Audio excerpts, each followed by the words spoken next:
Hey everybody, I wanted to have a discussion about 9mm PDWs and show you a size comparison in the easiest way possible. So I've got a set of calipers, I've got a couple different guns in front of you in chassis as well as a AR for demonstration.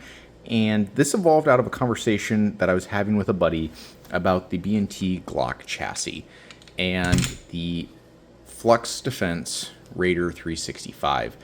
And we were talking about which one would I buy, and I realized that I had all of these sitting in my safe and I had never seen a comparison between them. And I had the 320 Raider sitting in my safe and I had the Maxim MDX with a 5.5-inch barrel sitting there.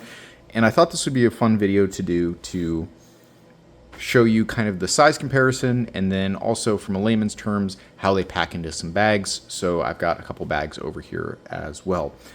So the first one, I'll kind of work this chronologically of how I acquired these, and then we'll show you some size comparisons. We'll measure the width at the widest point with calipers, we'll stick them in some bags, and we'll kind of talk about my thoughts as a completely uneducated consumer.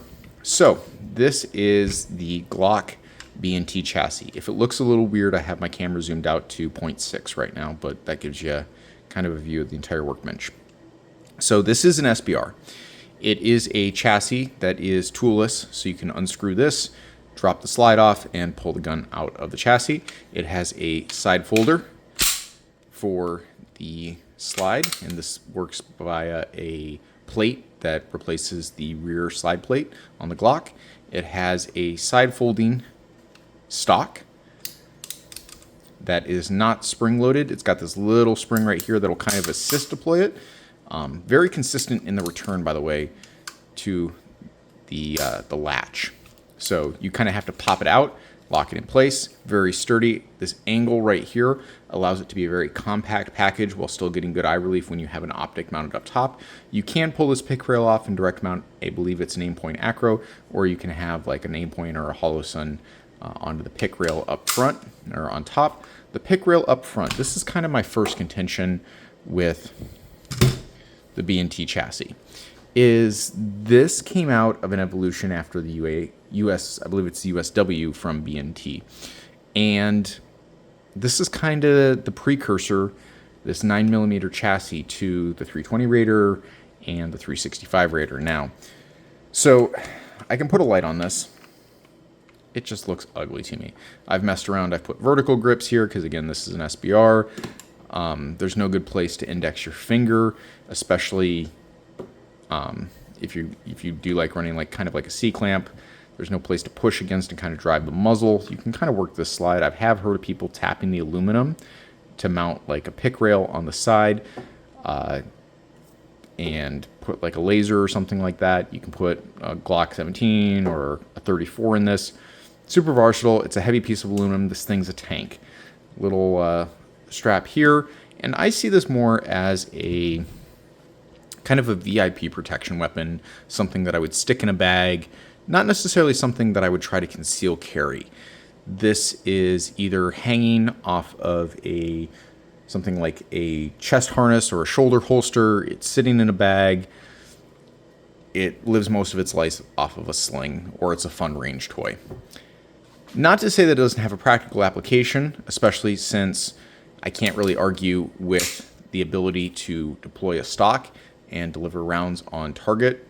Man, fantastic. Really compact, effective package, especially if you're a Glock guy. There is a couple other players in this space, but I think this is the most robust and professional option available out there, which is why I got it. I was just playing around and having fun. The next one that I got was the Flux 320. Man, this thing is a heck of an upgrade. Now, granted, it does benefit from the FCU. I can't pull the 320 out and stick it back in my holster like I could with the Glock, but we have a couple things that I really like about this. We have the option to mount side Picatinny rails. So I can put a laser or a light on either side. I have this expanded area up front where I could recess a suppressor. Not to say that I couldn't suppress this, but it's kind of hard. You have to have a pretty thin, narrow diameter suppressor. We'll measure that diameter later to suppress on a Glock 19. Glock 17, pretty easy, but for compact slide, I can slide a can all the way back up to here with a threaded barrel. Non-reciprocating optic, just like the B&T chassis, and being able to put a light and a laser on both sides means that this is a rail-mounted slide, or rail-mounted spring-loaded brace. It's pretty cool, very solid lineup, but however, because it doesn't have that downward slope of the stock like the Glock chassis does, this has to have a much higher optic mount, and so for you to get a good kind of line when you bring your head in and do kind of like a chin weld. So really like this system from Flux with the not a foregrip up front, the magazine holder, and you can get this pretty compact. If I take two 20 round mags here and stick them in there, this is awesome to have that much ammo on the gun, ready to go, rapid reload. Lights don't look nearly as awkward as the B&T chassis. When they're mounted up front, you can easily activate the switches. Really a solid package. I won't really talk about the 320 like controversy on this video, but if I stick a 21 round mag in here and I stick something like this is a 17 round with a Terran Tactical plus 2, this is 19 then. And if I had an optic mounted on this, we'll have to interject a little bit of reality here. These are both about the same length. Width-wise, let's look at them from the back. I would say the Glock chassis is slightly wider because of that side folder, as well as the side charging handle. And then height-wise, I would say with that +2, they're probably about the same height, especially once I stuck an optic on top of this, raising it up. This might be slightly taller. So, however, I could also take and put a 15 round mag in there, and I could stick, I think this is a 17 round 320 mag. Both are the flush fit, as low as I could get it. And yeah, I would say the B&T is would have a slightly lower profile, or slightly shorter profile than the 320, just because of that slope with the stock, and if I mounted an optic on top of it. Again, super compact, really nice package. 320. All right.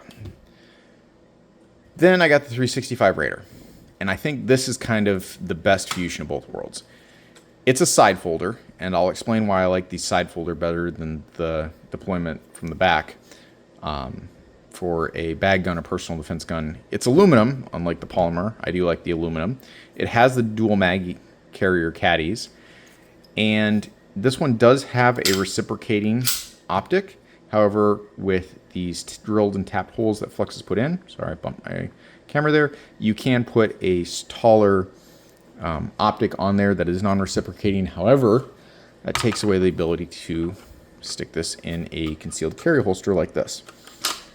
So having, there we go. So having a package like this, I think, is the best hybrid of both worlds, especially when I start sticking like a 21 round mag here and a 17 round mag up front as a backup. This to me is the best combination to carry it in, because it has a spring-loaded deployment for the stock, unlike the manual assisted that you have to have. So it's got the spring-loaded from the 320, it's got the dual magazine carriers, it's got the aluminum, it's got the side folder from the B&T chassis, it has the expandability of the 320, and it is just a much more compact package. I can stick a 6-inch barrel on this 365 that will come all the way out here. They're kind of hard to get your hands on right now. I will say that this is a slightly more difficult re-index, because you can see how I can play that. I've kind of messed myself a couple times trying to like get this to re-index and not figuring out why it won't click back in, where this is a much more robust lockup from B&T. This is also a polymer brace, some sort of plastic, versus the 365 Raider, which has a full aluminum. And again, we have these nice little tapped holes. I think they're tapped, I can't really tell, here. So I really like this package and what they've done with it, because if you go and look at any of Flux Defense's media, they're comparing this to like a Glock 17 roll-in special, where I can carry this in a comparable package. I can't really fit something like a TLR1 underneath the brace here, but I can fit like a TLR7 or a sub. And when we take something like this that's now got, let's put a 21 round mag in there, call it 43 rounds in the gun, you know, 21, and 1 in the chamber, and put it against something like this Maxim Defense without a can on it. Man, that is a heavy gun. That is short, that's compact, this is concealed carry. Why do we have things like this? Well, this to me is not necessarily a bag gun. This is a truck gun, this is a CQB weapon, this is VIP protection, this is I work in a vehicle or I'm in and out of my car all day. This falls more in this category than it does in the Glock 19 concealed carry category. This doesn't have a holster that they sell with it. It's got a single point sling loop. It's very, very wide. And I want to point this out. So we'll turn on the calipers here and we are in American. If I measured this at the widest point between the side charger and the side folder, I'm at 2.35. If I measure the 320, which arguably has more features, more expansion, more capability, and I'm measuring on the optional accessory rails that I can remove and make this even thinner. I can't remove the side charger, I can't remove the side folder on that one. I am at, there we go, 2.21. I'm at a smaller width already. And then if I come down just to the chassis here, behind those rails, I can get down to 1.6. So already I have a thinner package here that's going to fit in a bag or in a holster or in a waistband. And then if I do something like the 365 at the widest point, I'm at 1.4. So concealed carrying this, putting this inside the waistband isn't really the point of this video. I just want to show you kind of the three of the options out there when you're considering this 9mm PDW and then putting it against something like this, the smallest AR that I could, and just kind of what does that look like. I've also got a bunch of bags set off to the side here. I think one of the most common bags that people are going to recognize that I have in my closet is a GoRuck GR1. This is the bigger version of that bag. I think it's like a 26 or a 30 liter potentially. And we're just looking at the laptop compartment here. Typically I'll stick like a 15-inch razor in here. And if I stick the Glock chassis in, it just disappears. Let's see if I can get the light in there. Just disappears inside that compartment. Same thing if I take the 365 with its holster, shove that down there. It's really just, I mean, plenty of space to disappear. And let's put some magazines on the 320. These are 21 round mags, and stick that down there. I will say this is the first time that I will say that a brace is actually an option or a feature for me, because if I reach down and it has a straight back deployment, I can get my hand down onto the grip and pull it out.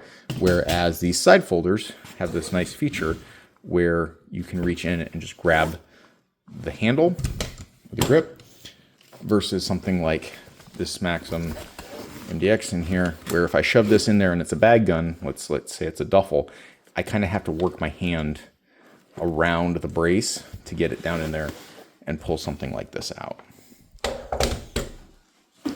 The next one that I've got for you is this Yeti bag. Again, this can fit probably a 14, maybe a 15-inch laptop, and then we got this iPad holder back here. This is probably where I would stick something like this. And we'll just take this and let's put a bigger mag in the pistol. Again, I'm bumping the rifle, because this is an SBR.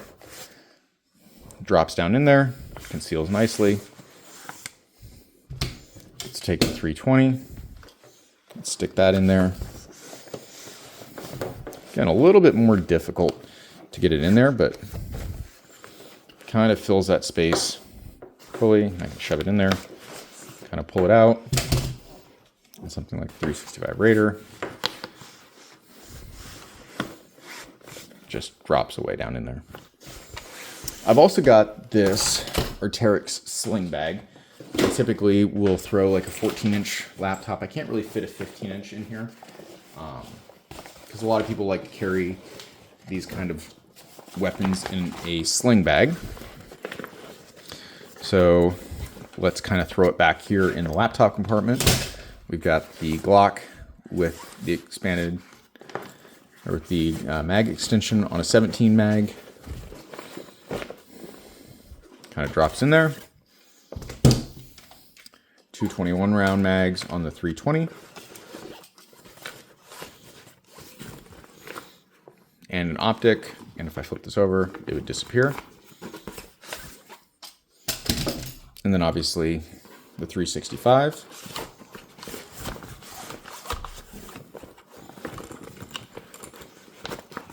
Plenty of space above for it to just disappear.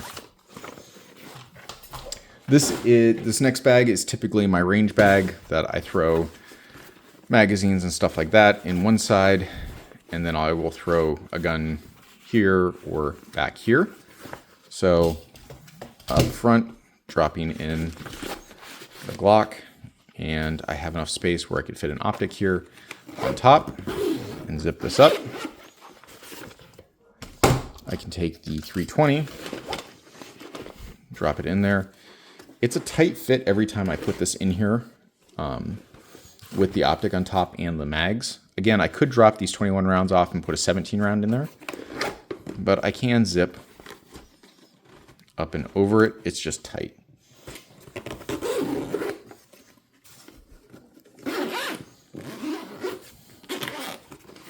Finally, the 365 drops in there, and plenty of space to spare above that optic.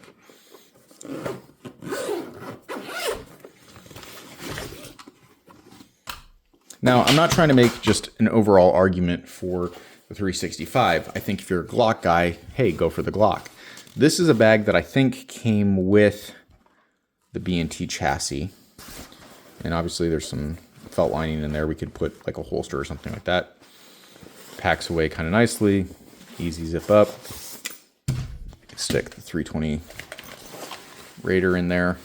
A little bit wide. Again, when we start talking about these handguns, they get very tall, especially when we start sticking these optics on them, which is the benefit of the slide mounted optic compared to something like a non-reciprocating optic here. And if we did add something to the 365 like the hood where we put an optic up top, then the difference becomes less significant. If we broke these guns down and put mags in to get them to their smallest possible configuration, so a 17 round mag in the 365, a 15 round mag in the Glock, and a 17 round mag in the 320, all very compact, concealable weapons. I mean, we're arguing, trying to be, find the minuscule things about these. However, compared to a 300 Blackout and something that I can carry every day, man, these 9mm PDWs are pretty cool, and I love them. What would I get?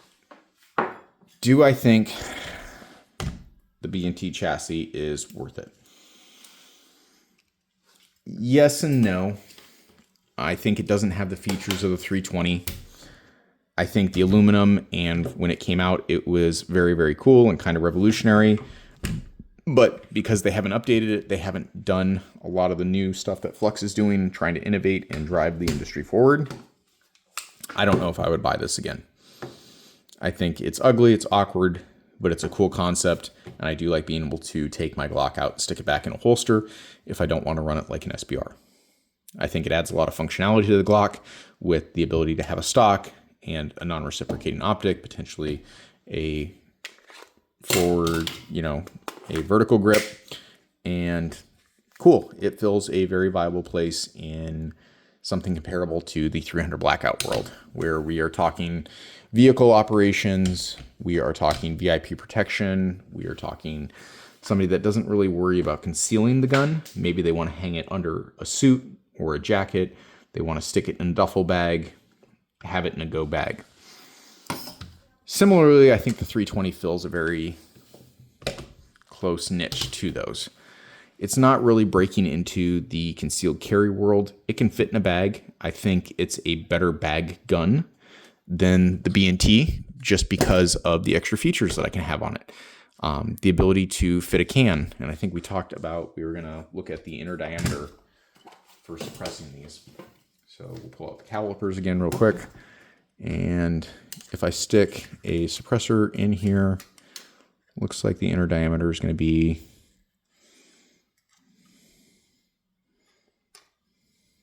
about a 1.4, 1.5 versus trying to fit a suppressor in between here with a threaded barrel. Might be able to get it in there, but it's only about 1 inch. So you'd have to have a booster or a threaded barrel that would push it out. So I think this fills a closer realm or role to the 300 blackout and the B&T chassis. It is not necessarily the most concealable. It's pretty tall. It's kind of wide. It's got the option to add lasers and lights and things like that. I can run this as a dog handler, as somebody that needs to work with their hands, and just having it kind of dangle off my body if I throw something like a single point sling on it. If I throw a magnet on my belt, I could retain it kind of off body. And so it stays tight to me, and then, hey, I've got something that I can go to work with if I need to. It's cool. This is much closer to a concealed carry handgun. A compensated Glock 19 with an X300 sticking in my waistband.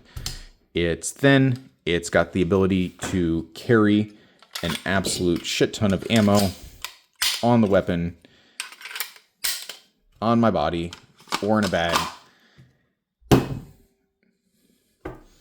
and still kind of affect a role like the 300 blackout, like the B&T chassis, like the 320 Raider. So I love all the options that we have right now as consumers, everything that is coming out, and the different options. Granted, I don't have a lot of time on the 365 Raider. I can't really speak to its quirks compared to like the 300 blackout and the B&T chassis, or even the 320 Raider, but I do really like where this is going. Hopefully this helped somebody out as far as making a choice. If you're a Glock guy and you're like, man, these SIG options are pretty cool, could I hop over to SIG and do a 320 Raider or even a 365 Raider? Sure. If you're a Glock guy, I think Flux is also working on a Glock chassis. So I would kind of hold my money back in my wallet, as it were, and wait to see what Flux comes up with for the Glock. I think at the time, revolutionary. Absolutely awesome.